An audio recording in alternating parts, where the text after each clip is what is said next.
இது என்ன ப்ராசஸ் இருந்தது? இது லேமினேஷன் ப்ராசஸ். மேல நீங்க கிரேவியர் பிரிண்டிங், இந்த வித்தவுட் சிலிண்டர் பிரிண்டிங் எல்லாமே நம்ம இந்த பாலிஸ்டர்ல பிரிண்டிங் ஓட்டிட்டு அதுக்கப்புறம் இது எல்டி. இது பொறுத்த வரைக்கும் எல்டி, இது பொறுத்த வரைக்கும் பாலிஸ்டர். இது ரெண்டத்தையும் நம்ம சில கெமிக்கல்ஸ் மூலியமா நம்ம லேமினேட் பண்ணுவோம். இது லேமினேஷன் ப்ராசஸ் குறியது. இது வித்தவுட் சிலிண்டர் கிரேவியர் பிரிண்டிங், இது எல்லா பர்பஸ்க்கும் நம்ம பிரிண்டிங் ஓட்டி முடிச்சுட்டு அடுத்த ப்ராசஸ் இதுதான். ட்ரையிங் ஆகி முடிச்சோம் இதான் வரும். இது லேமினேஷன் பொறுத்த வரைக்கும் இது மேல் வழியா போய் இதான் பாலிஸ்டர்பாங்க. இது மேல் வழியா போய் ரெண்டத்தையும் ஒட்டி இந்த மாதிரி ப்ராசஸா வரும். இந்த மாதிரி லேமினேட் ஆகி வரும். இந்த மாதிரி ரிசல்ட்ஸ் உங்களுக்கு வரும்.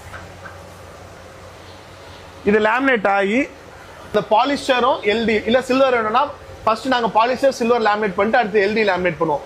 இல்ல இது வந்து சில்வர் இல்லாத மேட்டர். ஸோ பாலிஸ்டரும் எல்டி ரெண்டத்தையும் லேமினேட் பண்ணி இந்த மாதிரி உங்களுக்கு ஃபினிஷிங் வரும்.